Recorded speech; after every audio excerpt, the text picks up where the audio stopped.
Canto Espírita apresenta Estudando André Luiz na obra Obreiros da Vida Eterna, psicografia de Francisco Cândido Xavier.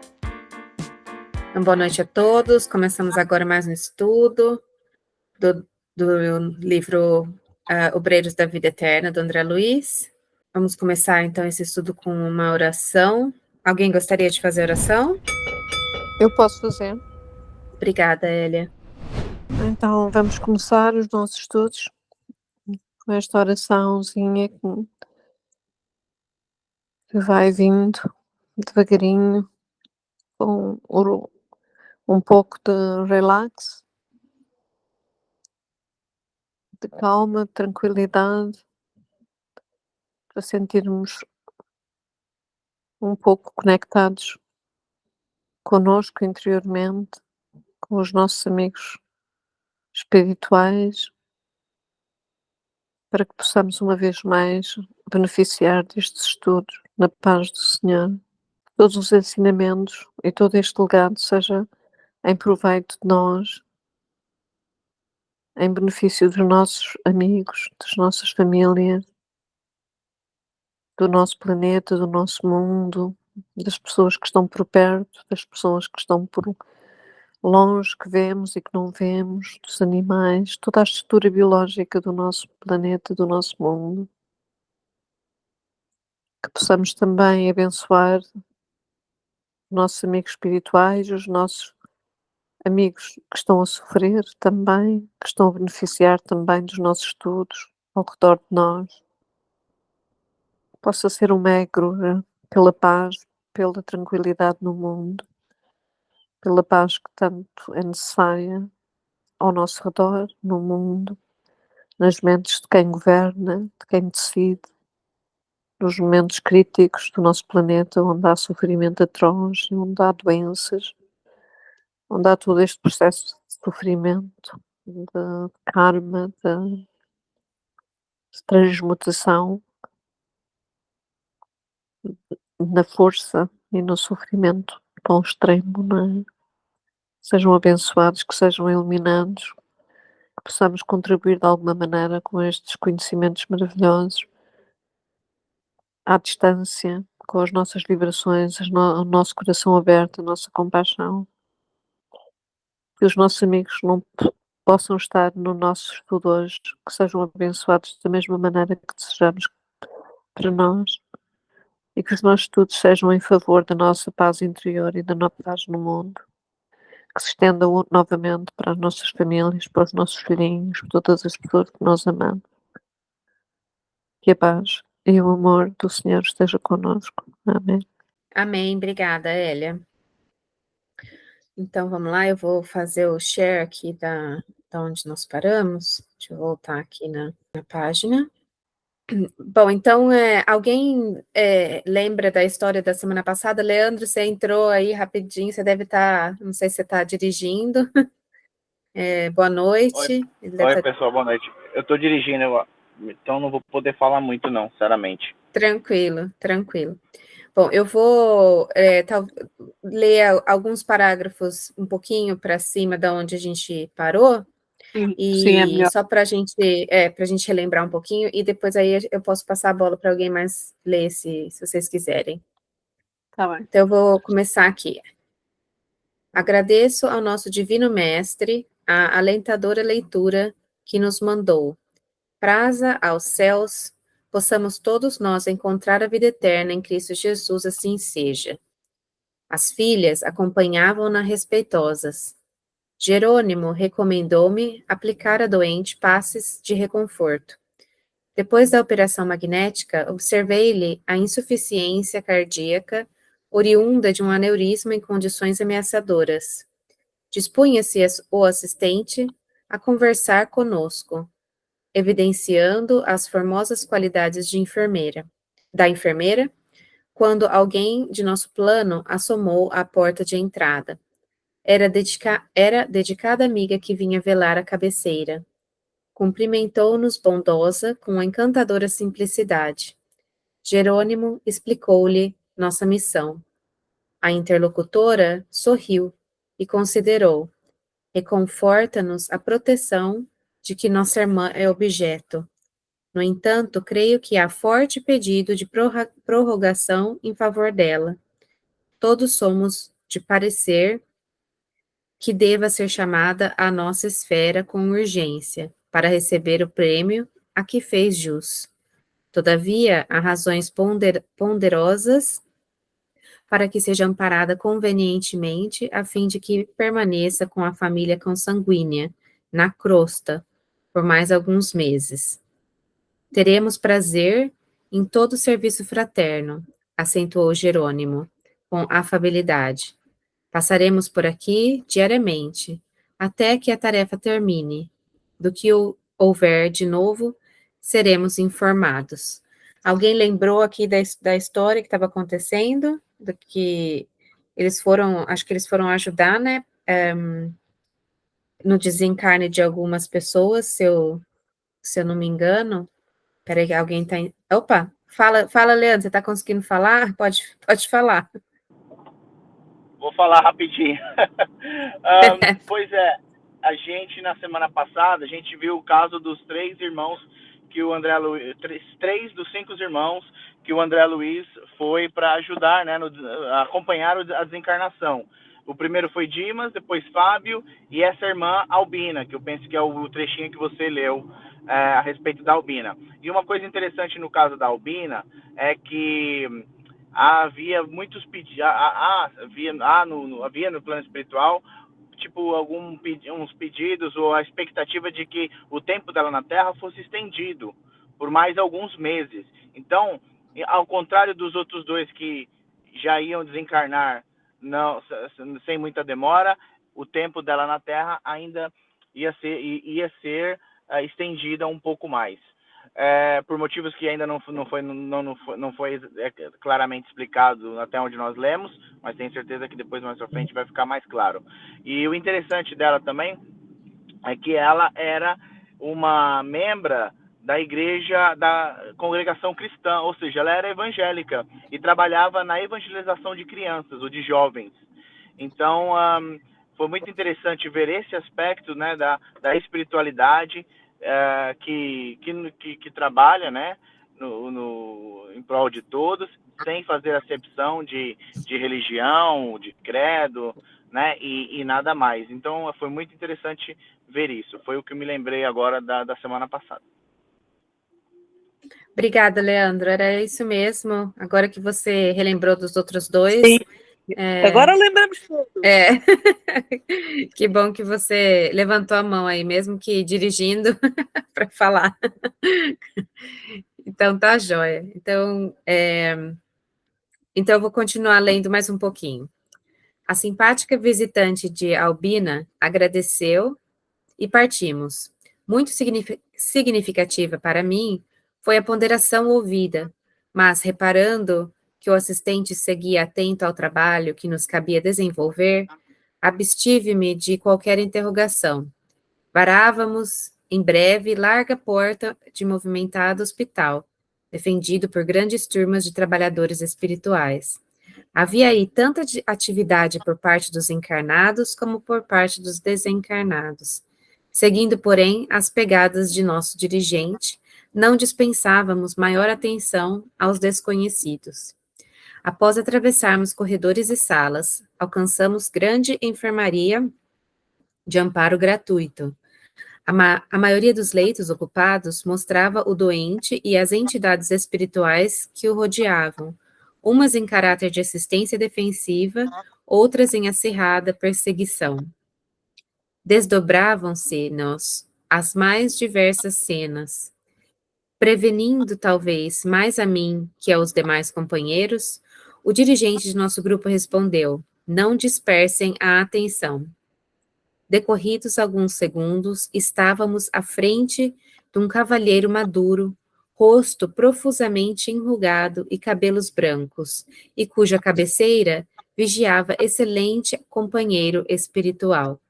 Apresentou-nos Jerônimo a esse último. Tratava-se do irmão Bonifácio, que ajudava o doente. Em seguida, indicou-nos o doente mergulhado em lençóis alvos e esclareceu: aqui temos o velho Cavalcante. É virtuoso católico romano, espírito abnegado e valoroso nos serviços do bem ao próximo. Veio de nossa colônia há mais de 70 anos e possui grande círculo de amigos pelos seus dotes morais. Sua existência, cheia de belos sacrifícios, fala ao coração. Aqui se encontra junto dos filhos da indigência, abandonado da parentela em virtude de suas ideias de renúncia às riquezas materiais, mas não se acha desamparado pela divina misericórdia. Fim do ligeiro intervalo, adiantou-se Bonifácio informando. A intervenção no duodeno foi marcada para amanhã. Nosso dirigente, deixando perceber que já conhecia o caso, comunicou. Assisti-lo-emos no instante oportuno. Obedecendo-lhes as recomendações, fiz aplicações magnéticas, detendo-me em particular sobre o aparelho digestivo, na glândula parátida ao reto, observando, além da ulceração duodenal, a inflamação adiantada do apêndice, quase a romper-se. Notei, todavia, que Cavalcante era absolutamente alheio à nossa influenciação. Nada percebia de nossa presença ali, verificando que ele, apesar das elevadas qualidades morais que lhe exornavam o caráter, não possuía bastante educação religiosa para o intercâmbio desejável. Dos quadros que havíamos observados naquele dia, esse era, sem dúvida, o mais triste. Além das vibrações do ambiente perturbado, o operando não oferecia fácil ensejo à nossa atuação. Tenho tido dificuldade para mantê-lo tranquilizado, diz Bonifácio, inclinando-se para o assistente, em vista dos parentes desencarnados que o assediam de modo incessante. Não obstante os trabalhos de vigilância que garantem o estabelecimento, muitos deles conseguem acesso e incomodam-no. O pobrezinho não se preparou convenientemente para libertar-se do jugo da carne e sofre muito pelos exageros da sensibilidade. E muito embora o abandono a que foi votado, tem o pensamento afetuoso em excessiva ligação com aqueles que ama. Semelhante atuação dificulta-nos sobremaneira os esforços. Sim, concordou Jerônimo, entendemos a luta, a deficiência de educação da fé, ainda mesmo nos caracteres mais admiráveis, origina deploráveis desequilíbrios da alma em circunstâncias como esta. Conservar-nos-emos, porém, apostos como retribuição ao devotado amigo, pelos obséquios inúmeros que dele recebemos. Quando nos despedimos, Bonifácio mostrou-se comovido e grato. Transcorridos escassos minutos, ganhávamos o pórtico de notável, simples e confortável edifício, em que se asilavam numerosas criancinhas em nome de Jesus. Tratava-se de louvável instituição espírita cristã, onde se sediava compacta legião de trabalhadores de nosso plano. Eu vou parar aqui um pouquinho para a gente comentar só Sim. sobre, então, esse caso aí desse senhor Cavalcante, né, que eles foram ajudar. Algumas coisas que eu notei interessante é que algumas,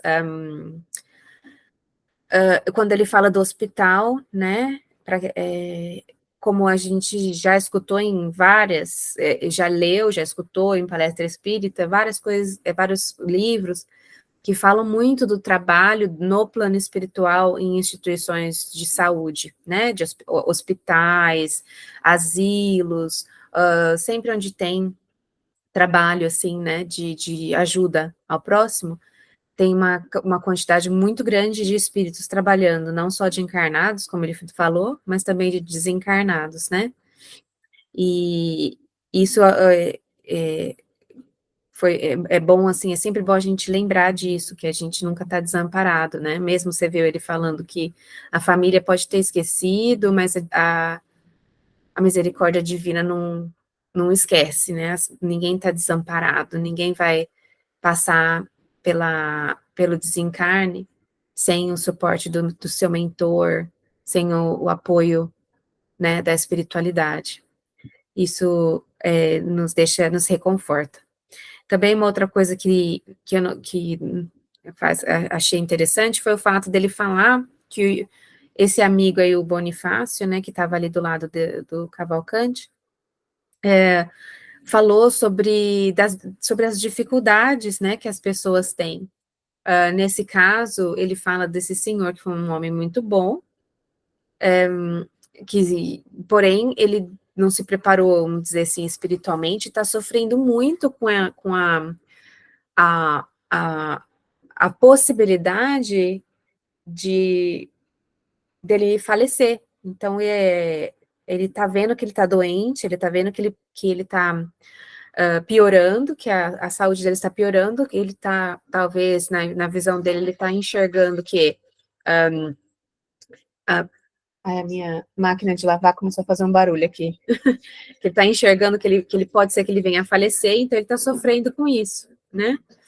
Então, isso é uma coisa que eu achei interessante também. E também o fato que o próprio mentor, aí, o ajudante aí, Bonifácio, a pessoa que está ajudando ele, fala também sobre o fato de companheiros da família desencarnados que ficam indo e acabam atrapalhando, né, o desenlace dele, né, que deixa ele mais... como é que fala? Ele usou aí uma palavra que deixava... que ele está tendo dificuldade de mantê-lo tranquilo, porque os parentes encarnados ficavam assediando de modo incessante. Porque, às vezes, os próprios parentes desencarnados, eles estão numa vibração que eles não enxergam os mentores que estão ali do lado ajudando, né? Porque a gente sabe disso, né? Dependendo da vibração, da densidade que os espíritos estejam, às vezes eles não enxergam os mentores, né? Isso acontece muito em a reunião mediúnica, quando às vezes vêm espíritos desencarnados, e às vezes tem parentes ali do lado que estão ali para ajudar, e eles não conseguem vê-los, né? E às vezes uma mãe, às vezes um pai que está ali perto, às vezes eles não conseguem enxergar. E então é isso. Alguém quer comentar alguma coisa? Não? Todo mundo quietinho? Elia, por favor. Só achei interessante agora o que tu falaste do facto de, através da linha como é que se diz? Da linha condutora do amor, do afeto, efetivamente as pessoas podem estar próximas, os espíritos, e não se conseguem ver por causa da densidade de cada um dos corpos etéreos, não é? Portanto, não se conseguem ver. E é curioso que eu tive uma experiência na Tailândia, mas agora não me apetece falar nisso, mas que, assim, detalhes, não acho que seja interessante para o momento, mas que aconteceu isso, eu tenho a certeza que isso é assim. Essa história foi com o meu irmão, Ariana, com aquele que falou, sabes, na reunião, lembras? Sim. Sim. Eu, umas semanas antes dele comunicar, eu tinha sentido muito, assim, a presença dele, e ele a chorar e desesperado, e houve uma história ali que me fez também dizer, que me ilustrou o que tu estás a dizer, que ele não conseguia ver a minha mãe, pronto, assim uma coisa, foi assim uma coisa assim um bocado forte, não vale a pena estar a falar nisso, mas eu tenho certeza que isso acontece assim. É uma coisa Então. que há, e que também faz todo o sentido, mesmo que eu não tivesse essa experiência, faz todo o sentido, não é? Porque tudo é vibração, tudo é energia, agora depende também dos nossos sentidos, até mesmo dos nossos sentidos, não conseguimos abarcar tudo, não é? Sim. Isso é. E a gente não pode esquecer também que isso foi uma coisa que nós lemos no outro livro, falando sobre os espíritos os desencarnados, porque eles nada mais são do que seres humanos, então a gente está no mesmo barco, né? Exatamente. E às vezes são pessoas que estão tendo dificuldade de lidar com a própria condição ali de desencarnado, né? E aí tá vendo um familiar que está ali e fica ali do lado, né? Fica ali perto. Dependendo, às vezes eles mesmos não conseguem se desvencilhar dessa situação e acaba atrapalhando, né? Como foi o que está acontecendo aqui. É verdade. Então vamos lá, vamos continuar. Vamos ver onde não é que a por gente parou. isso chega-se à conclusão que não é por ser espírito, não é? E que está nos âmbitos deles e que haja uma espécie de comunicação e de interação, que eles são perfeitos ou que são muito diferentes de nós, não é? As pessoas, os espíritos, as pessoas desencarnam com um certo grau de consciência e um certo grau de... E assim continuam, não é? Pelo menos até um período de tempo, até não haver mais evolução para se prepararem para outra reencarnação, certamente, não é? Leandro, quer falar alguma coisa? Sim, quero só dizer, pegando no que você falou e também no que a Elia disse, a questão, né, da presença dos espíritos entre eles mesmos, não verem ou não sentirem a presença de outros espíritos, né? Nós sabemos que isso existe devido à diferença de vibrações, né, da energia vibratória, né, que estão em diferentes níveis e em diferentes faixas, né, e sabemos disso porque os espíritos já muito nos têm dito, né, então nós temos aprendido isso ao longo do tempo com os espíritos e com a doutrina, então isso explica muito o porquê desse fenômeno. E uma outra coisa que eu queria dizer também, que a Elia comentou agora há pouco, e me fugiu a cabeça o que era. Ai, Jesus. outro queria falar daqui a pouco agora, você lembra, daqui a pouco você lembra de novo e aí você Sim. Mas já mão de fizeste, Leandro, mas já fizeste a boa ação dos estudos hoje, quando te lembraste de tudo no início, deixa lá. Pois foi. Olha, vou ter que deixar, porque me fugiu da cabeça agora o que eu ia falar, gente. Pelo amor de Deus. Não tem importância, Desculpa, depois viu? você fala na que você lembrar. Quando eu lembrar, eu falo, tá? Beleza. Então, vamos lá. Aí a gente parou aqui. Então, aí eles se despediram do Bonifácio, né? E depois eles pararam num local lá no hospital, eu acredito, que estava tendo uma... Aqui estava... aqui, ó. Quando nos despedimos, Bonifácio, vocês estão vendo aqui? Sim. E quando nos despedimos, Bonifácio mostrou-se comovido e grato. Transcorridos escassos minutos, ganhávamos o pórtico de notável, simples e confortável edifício em que se asilavam numerosas criancinhas em nome de Jesus. Tratava-se de louvável instituição espírita cristã, onde se sediava a compacta legião de trabalhadores de nosso plano.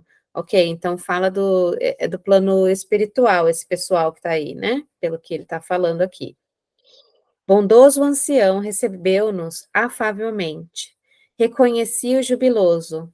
Achava-se ali Bezerra de Menezes, o dedicado irmão dos que sofrem. Ai, que coisa linda! Abraçou-nos um a um, com espontânea jovialidade. Ouviu as explicações de Jerônimo com interesse e falou sorridente. Já esperávamos a comissão. Felizmente, porém, nossa querida Adelaide não dará trabalho. O ministério mediúnico, o serviço incessante em benefício dos enfermos, o amparo materno aos órfãos nessa casa de paz, aliados aos profundos desgostos e duras pedradas que constituem abençoado ônus das missões do bem, prepararam-lhe a alma para esta hora. Ele mesmo tomou-nos a dianteira, conduzindo-nos ao compartimento modesto, onde a médium repousava. Na câmara solitária não se via nenhum irmão encarnado. Contudo, duas jovens, cercadas de prateada luz, permaneciam ali acariciando-a. Acercamo-nos da enfermeira respeitosamente. Seus cabelos grisalhos assemelhavam-se a formosos fios de neve. Indicando-a, falou Bezerra contente. Adelaide sempre foi leal discípula do mestre dos mestres. Apesar das dificuldades, dos espinhos e aflições, perseverou até o fim. A digna senhora, após olhar demoradamente delicados ramos de rosas que lhe ornavam o quarto, entrou em oração. De sua mente equilibrada, emanavam raios brilhantes. Não nos enxergou ao seu lado, exceção do devotado Bezerra de Menezes, a quem se unia por sublimes cadeias do coração. Ele saudou-a, afável e bondoso, endereçando-lhe palavras reconfortantes e carinhosas. Sei que é o termo da jornada, meu venerado amigo, disse a médium em tom comovedor, e estou pronta. Desde muitos anos, rogo ao Divino Senhor, me revele o caminho. Não desejo adotar outros desígnios que não pertençam a Ele, nosso Salvador. Todavia, não pôde continuar. Emoção profunda estrangulara-lhe a voz, e logo após a reticência dolorida, copioso pranto começou a brotar dos olhos encovados. Bezerra acomodou-se junto dela com intimidade paternal. Afagou-lhe com a luminosa destra a fronte abatida e falou otimista. Já sei, você pensa nos parentes, nos amigos, nos órfãozinhos e nos trabalhos que ficarão. Ó Adelaide, compreendo seu devotamento materno, a obra de amor que lhe consumiu a vida. Entretanto, você está cansada, muito cansada, e Jesus, médico divino de nossa alma, autorizou o seu repouso. Confia a Ele as penas que lhe oprimem o espírito afetuoso. Deponha o precioso fardo de suas responsabilidades em outras mãos. Esvazie o cálice de sua alma, alijando amarguras e preocupações. Converta saudades em esperanças e desate os elos mais fortes, atendendo à ordem divina. Adelaide pousou no benfeitor os olhos muito lúcidos, revelando-se confortada. E após breve pausa, Bezerra prosseguiu. Sua grande batalha está terminando. Você é feliz, minha amiga, muito feliz, porque seu espírito virá condecorado de cicatrizes, depois de resistir ao mal durante muitos anos, como sentinela fiel na fortaleza da fé viva. Ensinou aos que lhe cercaram o caminho, todas as lições do bem e da verdade possíveis a seu esforço. Entregue parentes e afeições a Jesus, e medite agora na humanidade, nossa abençoada e grande família. Quanto aos serviços confiados por algum tempo à sua guarda, estão fundamentalmente afetos ao Cristo, que providenciará as modificações que julgue oportunas e necessárias. Baste a você o júbilo do dever bem cumprido. Arregimente, pois, as suas forças e não se entristeça, porque é chegado para o seu coração o prélio final. Coragem, muita coragem e fé. A respeitável irmã sorriu, quase feliz. Logo em seguida, a pequena auxiliar do instituto quebrou o colóquio espiritual, abrindo a porta inesperadamente e anunciando visitas. Dona Adelaide, em face da circunstância, centralizou a mente nos círculos dos encarnados e perdeu o benfeitor de vista. O venerando médico dos infortunados passou a entender-se com Jerônimo acerca de vários problemas que diziam a respeito à nossa missão, enquanto nos retirávamos discretamente, proporcionando-lhes maior liberdade à permuta de ideias.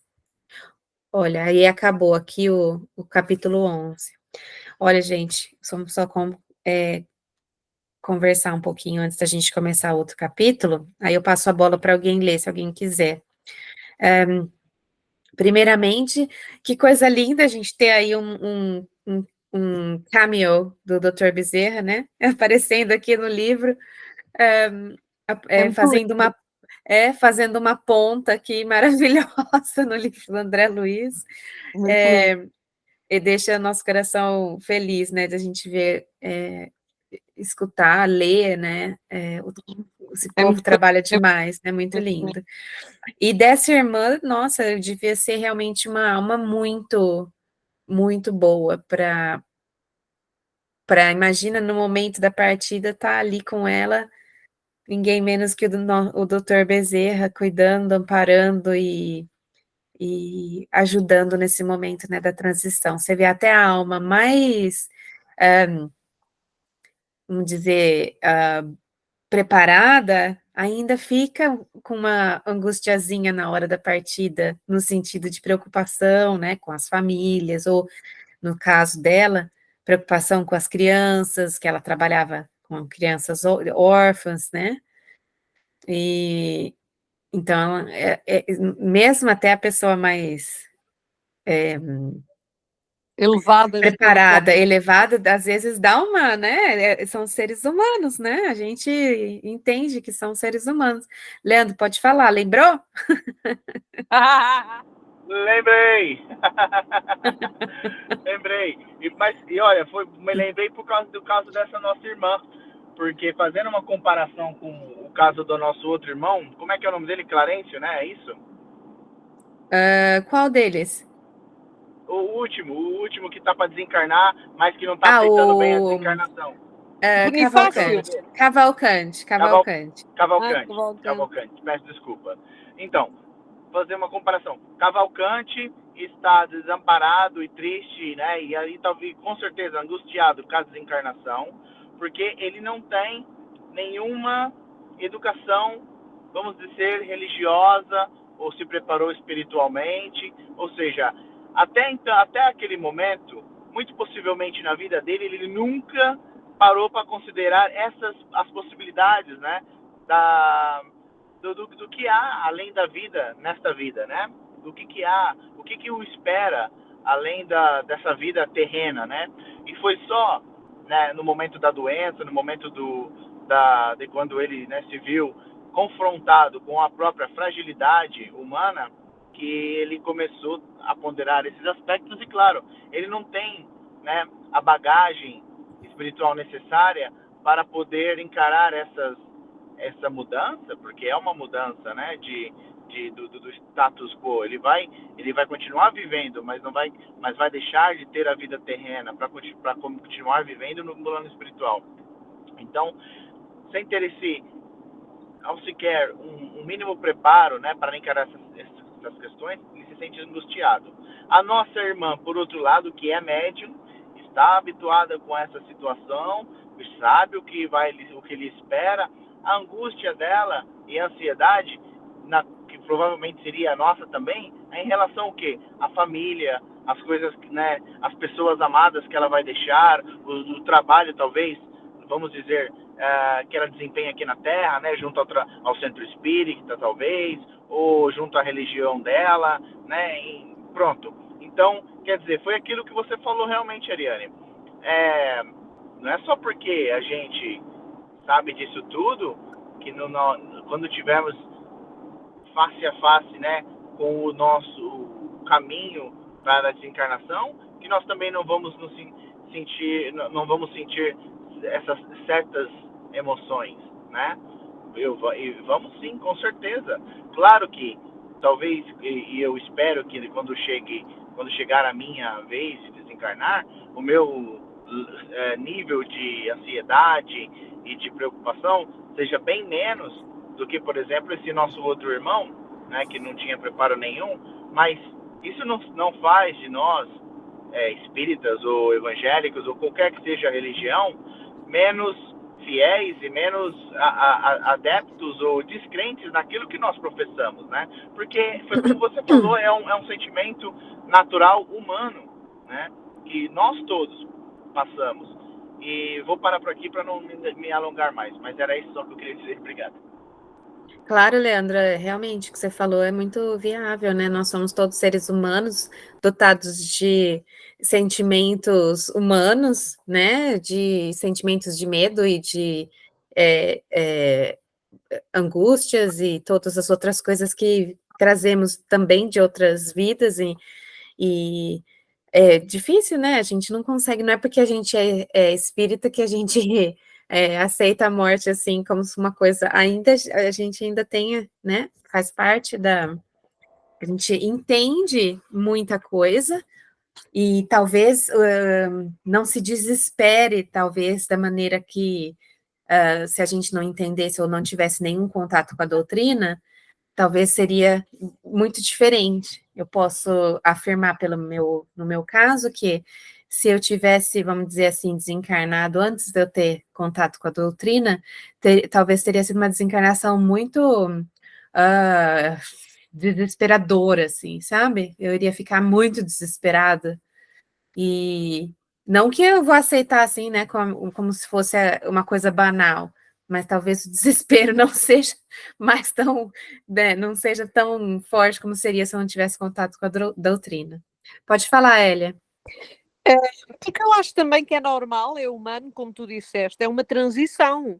É uma transição que implica deixar o que foi construído, uma experiência que efetivamente é importante de alguma maneira se celebrar, mas se celebrar com sofrimento, porque nós sabemos que quando se aproxima a morte é sempre através de doenças, de sofrimento, é profundamente emocional, é uma experiência profundamente emocional para nós e para aqueles que amamos. Obviamente que essas coisas têm o seu peso energético, emocional, vibracional também.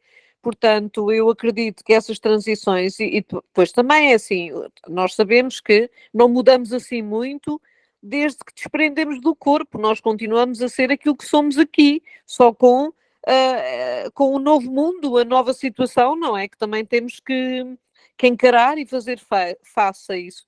E acho que tudo isso cria uma espécie de inquietação, porque há o elemento do desconhecido e há o elemento de desprender. Obviamente que isto em termos de timing cosmológico não é nada, mas para nós foi 80 anos, foi 50, foi 30, foi o que foi, não é? Portanto, e é uma cicatriz, é o que foi dito aqui no texto, são cicatrizes que podem mais ou menos serem mais ou menos iluminadas, não é? E outra coisa que eu também acho importante, acho assim uma coisa interessante é, eu tenho lido coisas e ouvido coisas do Divaldo e muitas vezes as circunstâncias em que ele também se deparou com isso, ele também fica com medo. Ele não, ele diz mesmo em algumas palestras que fica com medo, não vê a morte ali, mas quer ir para ali e não.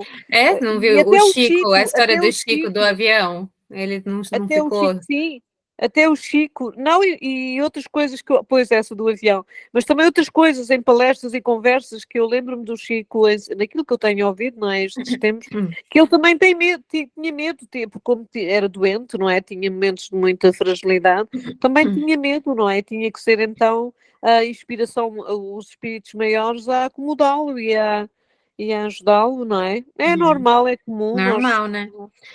Agora, parafraseando meu amigo Tato, eu espero que quando eu morrer, vocês todos estejam lá para me receber. O Tato Eu que sabia fala que você isso, ia falar isso. Eu o sabia Tato que que você ia falar isso. fala isso nas palestras dele, eu sempre dou risada. Fala, esse Tato é uma figura mesmo. Eu também gosto das palestras dele. Bom, então vamos lá, Muito pessoal. Vamos engraçado. continuar. A gente tem ainda 15 minutos, dá para a gente começar o capítulo 12. Vocês querem que eu continue lendo? Ou você quer ler, Hélia? Então vamos começar este novo capítulo, não é? Que é o capítulo 12, é a excursão de adestramento, chama-se o nome do capítulo. Nosso orientador sediara-nos a tarefa da casa transitória de Fabiano, deliberando, porém, que as nossas atividades na crosta tomassem como ponto de referência o lar coletivo de Adelaide, onde realmente os fatores espirituais eram mais valiosos. Aqui, esclarece-nos de início, nos sentiremos à vontade. A organização é campo propício às melhores semeaduras do espírito e oferece-nos tranquilidade e segurança. Permaneceremos em comunicação contínua com o abrigo de Fabiano, para onde conduziremos os recém-desencarnados e condensaremos todas as atividades possíveis concernentes aos nossos amigos nesta amorosa fundação. De facto, aquele refúgio de fraternidade legítima era, sem dúvida, vasto celeiro de bênçãos. Diversas entidades amigas operavam na instituição, prestando assistência e cuidados. Encontrava ali um dos raros edifícios da crosta de tão largas proporções, sem criaturas perversas da esfera invisível. Semelhando-se à casa transitória de onde vínhamos, a vigilância funcionava severa. Fôramos defrontados por vários sofredores, criaturas de bons sentimentos, que penetravam o asilo com prévia autorização. Enquanto o assistente se demorava em palestra com o dedicado Bezerra, tivemos permissão para visitar as dependências. O padre Hipólito, Luciana e eu, em companhia de Irana, jovem colaboradora espiritual da casa, pusemos em ação. Em todos os compartimentos havia luz de nosso plano, indicando a abundância dos pensamentos salutares e construtivos de todas as mentes que ali se entrelaçavam na mesma comunhão de ideal. Que interessante isto aqui, não é? As luzes todas. Chegados à sala das reuniões populares, a nova amiguinha explicou: esta é a região do abrigo que nos força a serviço mais árduo. Receptáculo das emanações mentais e dos pedidos silenciosos de toda a gente que nos visita em assembleias públicas, somos obrigados, depois de cada sessão, a minuciosas atividades de limpeza. Como sabem, os pensamentos exercem vigoroso contágio e faz-se imprescindível isolar os prestimosos colaboradores de nossa tarefa, livrando-os de certos princípios destruidores ou dissolventes, tentando intensificar a conversação esclarecedora aduzir. Imagino a extensão dos afazeres. Há suficiente pessoal na cooperação? Sim, respondeu. A legião dos colaboradores não é pequena. Somos levados a servir dia e noite, em turmas alternadas. Temos sessões de assistência aos adultos e às criancinhas. Vislumbrava ali, porém, tão grande número de trabalhadores do nosso plano que, por momentos, graves reflexões me afloraram ao cérebro.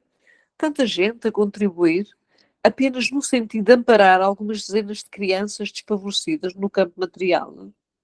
Estabelecia paralelo entre a Fundação de Adelaide e a Casa Transitória de Fabiano, notando singular diferença. Lá, os rigorosos serviços de sentinela, o gesto de energia, a atenção do pessoal, verificavam-se em virtude das necessidades inadiáveis de certa quantidade de infelizes desencarnados, para os quais a caridade constituía a lâmpada acesa, indispensável à transformação interior. Aqui, porém, havia somente criaturinhas tenras que reclamavam de imediato, acima de qualquer outra medida, leite e pão. Primeiras letras e bons conselhos. Valeria assim o dispêndio de tanta energia de nossa esfera?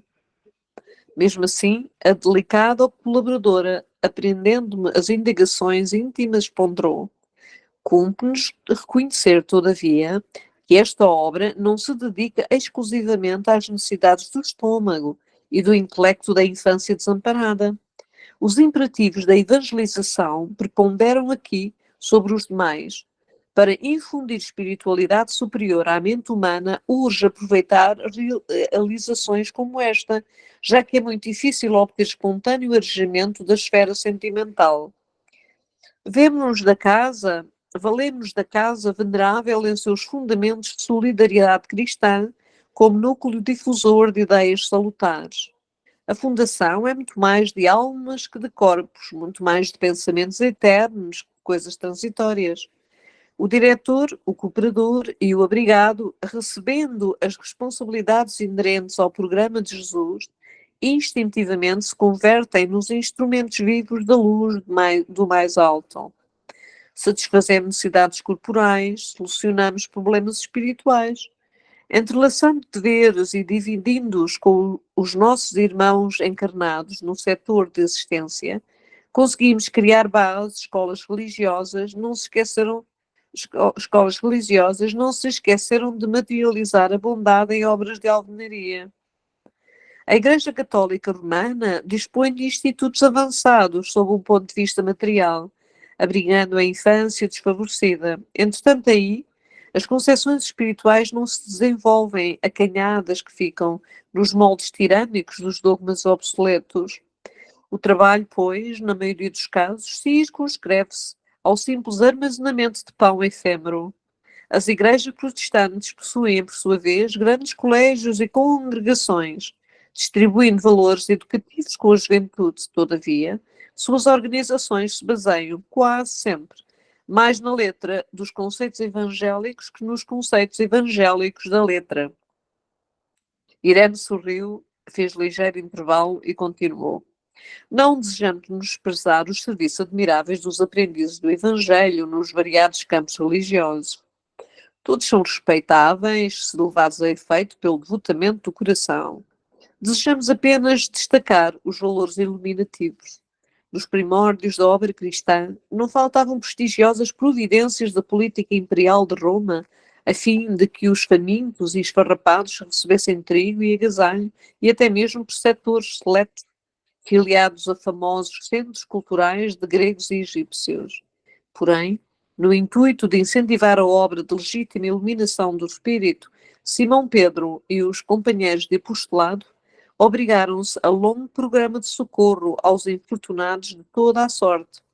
Nem todos os seguidores do Evangelho procediam das altas camadas sociais do judaísmo, como Gamaliel, o venerando rabino, cujo intelecto desenvolvido encontrou um mestre. A maioria dos necessitados entraria em contacto com Jesus através da sopa humilde ou do teto acolhedor, lavando leprosos, tratando de loucos, assistindo órfãos e velhinhos desamparados. Os continuadores do Cristo davam trabalho a si próprios, dedicavam-se aos infelizes, esclarecendo-lhes a mente e ofereciam lições de substancial interesse aos leigos da fé viva. Como não ignoram, estamos fazendo no espiritismo evangélico a recapitulação do cristianismo. Queres que eu pare aqui, é? Isso, vamos parar por aqui, que falta 5 minutinhos. Tem uma Então, explicação aí, muito claramente, não é? É que ela deu ao fato da estranheza em relação às crianças e aquilo tudo muito naif, não é? Acharam que havia ali sim, uma desproporção entre o corpo de ajuda e os recebedores, não é? Mas muitas vezes a nossa lição na vida também é assim, é quando se olha para uma pessoa ou uma situação, acha que aquilo não tem importância, que é algo de menos, mas que é através desse algo de menos e dessa importância que as searas acontecem, que as sementes se mandam assim, não é, para o terreiro e espera-se com o tempo e elas efetivamente têm uns percursos muito interessantes e frutíferos. E penso que é isso um bocado que é importante ressaltar, pelo menos que me fez ressaltar quantas vezes que nós achamos que não vale a pena, ou não vê, ou não quer, ou não dá, não tenho mais que fazer. Quer dizer, há ali uma arrogância comportamental muitas vezes nas pessoas que não ajuda muito essas situações às vezes mais delicadas, não é? E muitas vezes essas pessoas têm, como nós já sabemos e estudamos, e até pela própria vida, têm dentro delas uma luz extraordinária, umas possibilidades enormíssimas, não é? De expansão delas mesmas e do mundo, no sentido da iluminação, da grandeza espiritual. E são muitas vezes situações em que não parece, mas que no futuro criam raízes fortes e são muito imprescindíveis, quase às vezes. sim, claro. Foi isso assim que me lembrou de ler isto, foi isso assim mais que me ressaltou. Este tipo de Sim. lição ética, não é? Acho que É. E acho que também a explicação, né, que te foi dada aqui é também do valor que é dado a todas as pessoas que buscam estudar, aprender sobre o evangelho. Porque nós estamos todos num processo de aprendizado e é necessário que a gente passe por diferentes etapas. E existe situações, talvez, que, que falar sobre certas, por exemplo, falar dessa parte mais espiritual, por exemplo, eu penso assim, aqui na Inglaterra, a gente sabe que a gente vive num país que é bem desligado, né, dessa parte espiritual.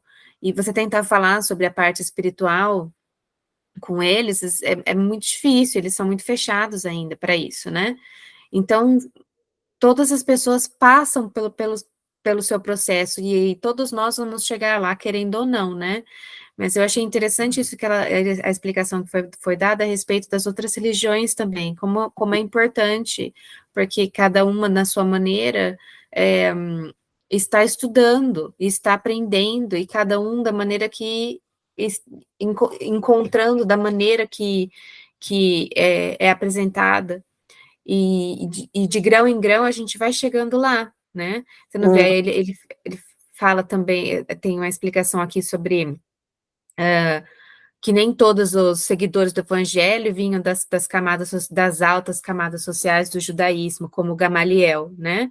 Então ele fala que o Simão Pedro e os companheiros resolveram abrir uma casinha simples de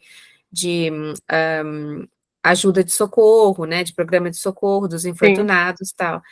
Mas ao mesmo tempo existia uma outra parte, que era a parte, vamos supor, que Tiago estava levando, que era a parte mais ligada ao judaísmo, e foi importante essa parte também, porque sem o suporte do judaísmo ali, naquele momento do início do cristianismo, se não fosse, se Tiago não tivesse levado mais para essa parte do judaísmo, os judeus ali já teriam dizimado a casa do caminho, teriam fechado tudo, e talvez, não sei, a gente não sabe qual seria, né, o que iria acontecer com o cristianismo, que estava se iniciando ali. Então, sim. tudo tem um processo, tudo tem, né, uma maneira. Mas tudo tem um processo, tudo tem aquele velho clichê, não é? Que quando o mestre está pronto, quando o aluno, o discípulo está pronto, o mestre aparece. Ou quando as coisas não têm que acontecer, diz-se, não é? Assim, quando as coisas não têm que acontecer é porque não são nossas, ou tudo tem o seu tempo. Isto aplica-se, não é? E aliás, acho que é muito importante nós, nesta sociedade tão corrida e tão neurótica, não é? Porque nós vivemos todos um bocado neuróticos, com medo disto e Uhum. daquilo, e fazemos tudo por medo, quer dizer, a pessoa trabalha por medo de não ter dinheiro, é tudo, o medo é uma coisa que está muito instalado nestas gerações, não parece, mas está, e todos estes, eu agora já não sei bem o que é que ia dizer, olha, perdi-me outra vez, mas não faz mal.